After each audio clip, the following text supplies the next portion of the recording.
ہم یہ جان لیں کہ جیتی جاتی خوشی ایک جسم نہیں ہے بلکہ ایک شعور ہے.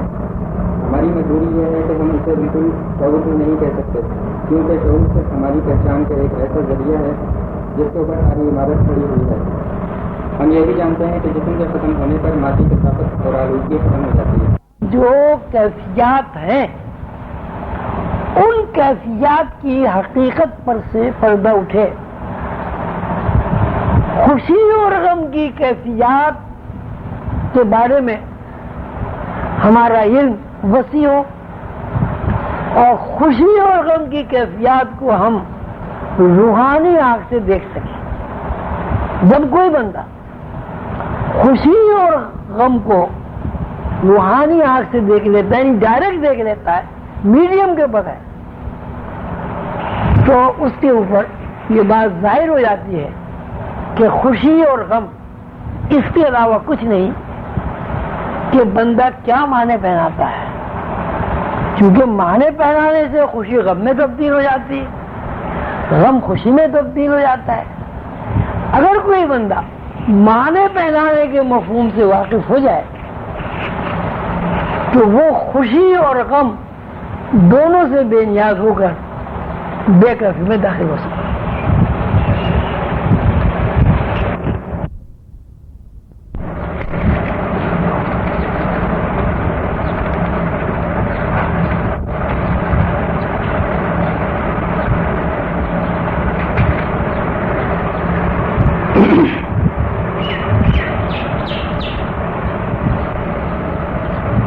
یہ بات وضاحت کے ساتھ بیان ہو چکی ہے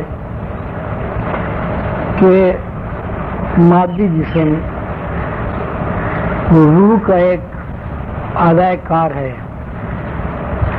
اور روح چونکہ خود کو ظاہر نہیں کرتی یا ظاہر کرنا نہیں چاہتی، اس لیے روح اپنی تمام تحریکات پردے کے پیچھے سے انجام دیتی ہے. اور یہ پردہ ہمارا مادی جسم ہے. یہ بات انسانی کے لیے مخصوص نہیں ہے. زمین کے اوپر جتنی بھی مخلوق ہے اس کا کوئی بھی نام ہو، چرند ہو، پرند ہو، درند ہو، وہاں بھی یہی قانون کام کر رہا ہے کہ روح خود کو ظاہر نہیں کرتی، اپنا ایک میڈیم بنا کے یا روح بھر کے خود کا مظاہرہ کرتی ہے. روح براہ راست اپنا مظاہرہ کیوں نہیں کرتی؟ یا روح کی تحریکات کوئی آدمی کیوں نہیں دیکھ سکتا؟ اس کی وجہ یہ ہے کہ زمین کے اوپر موجود شعور میں اتنی سخت ہی نہیں ہے کہ وہ روح کو یا روح کی تحریکات کو دیکھ سکے.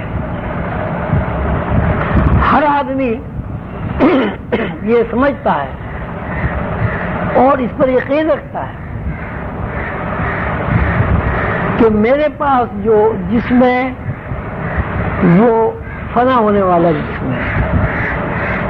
ہر ذی فہم آدمی جب اپنی زندگی پر غور کرتا ہے تو اسے نظر آتا ہے کہ جس روز سے وہ پیدا ہوا ہے اسی روز سے اس کے اوپر فنائیت غالب آ رہی ہے.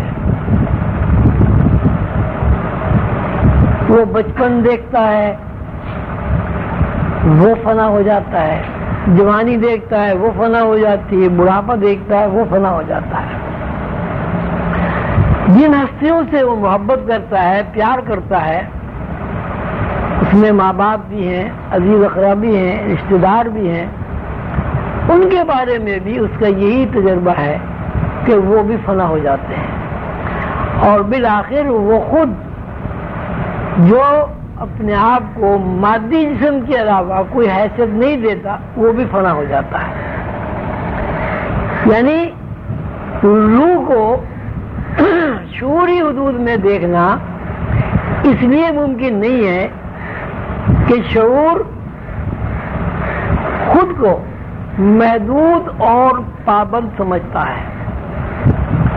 دوسری بات یہ ہے کہ شعور اس بات کو جانتا ہے کہ میری جسمانی ساخت، میرے اعضاء سب تعفن، گندگی اور سراند کی تخلیق ہے. یہ تعفن، گندگی اور سراند کے مشاہدے نے انسان کو محدود نظریے کا پابند کر دیا ہے،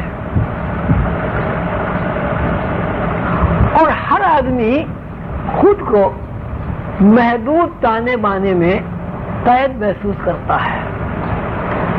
جب آدمی ذہنی یکسوئی کے ساتھ اپنی زندگی کے بارے میں سوچ وچار کرتا ہے تو اس سوچ وچار کا نتیجہ بھی یہی نکلتا ہے کہ آدمی کہتا تو یہ ہے کہ وہ با اختیار ہے، لیکن یہاں کسی قسم کا بھی اختیار زیر بحث نہیں آتا.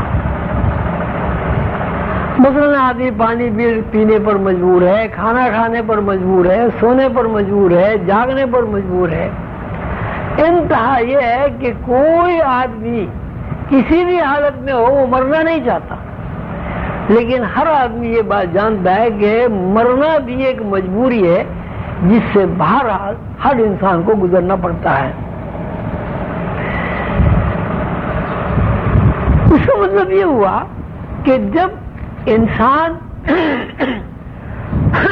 جسمانی خد و خال میں خود کو قید کر لیتا ہے تو یہ جسمانی خد و خال میں خود کو قید کر لینا دراصل محدودیت ہے.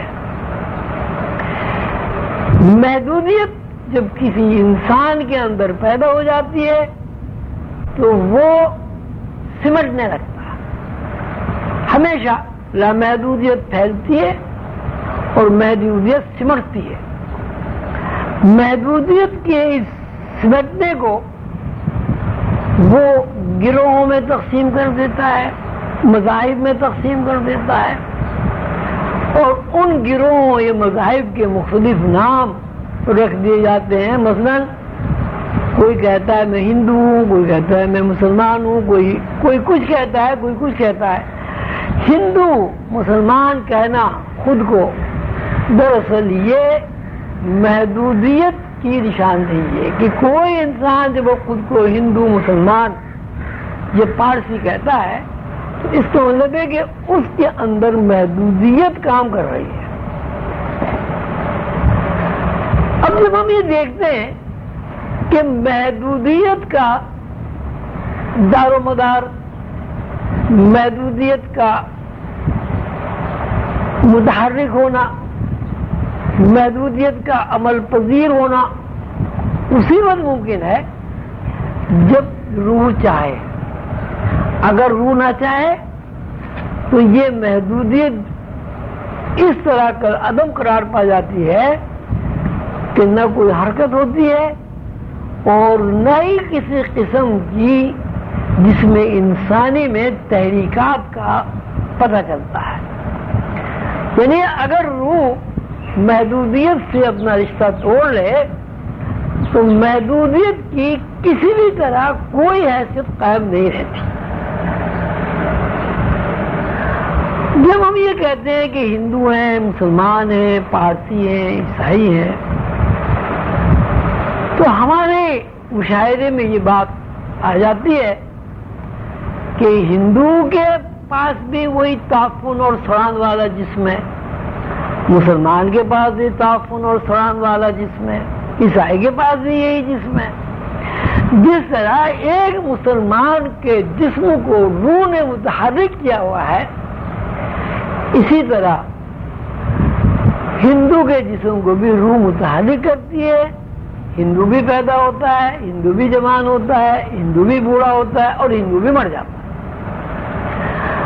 اب یہ بات سامنے آئی کہ مذہبی اعتبار سے اگر ہم جسمانی خد و خال کا تذکرہ کریں تو ہمیں مذہبی اعتبار سے جسمانی خد و خال میں کہیں بھی کوئی فرق نظر نہیں آتا.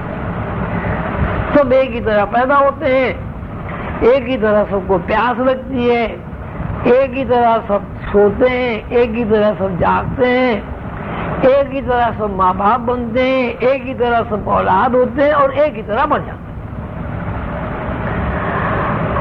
اب روح کا نام اب ہندو اس لیے نہیں رکھ سکتے کہ روح مسلمان میں جس طرح کام کر رہی ہے ہندو میں بھی کام کر رہی ہے. روح کا نام ہم ہندو اس لیے نہیں رکھ سکتے کہ روح جس طرح مسلمان میں کام کر رہی ہے اسی طرح یہودی میں بھی کام کر رہی ہے. روح کا نام ہم پارسی اس لیے نہیں رکھ سکتے کہ روح انسانوں کو چھوڑ کر حیوانات میں بھی اسی طرح کام کر رہی جس طرح انسان میں کام کر رہی. اب اس کا مطلب ہوا کہ روح نہ ہندو ہے، نہ عیسائی ہے، نہ بیل ہے، نہ بکری ہے، نہ کبوتر ہے. اس لیے کہ اگر ہم روح کا کوئی نام رکھ دیں گے تو روح کے نام رکھنے سے روح کی محدودیت زیر بحث آ جائے گی. اگر ہم روح کو ہندو کہیں گے تو چونکہ ہندوازم، پارسیزم، کرسچینٹی یہ دراصل محدود طرز فکر کا نام ہے. محدودیت آئے تو یہ نام رکھے گئے.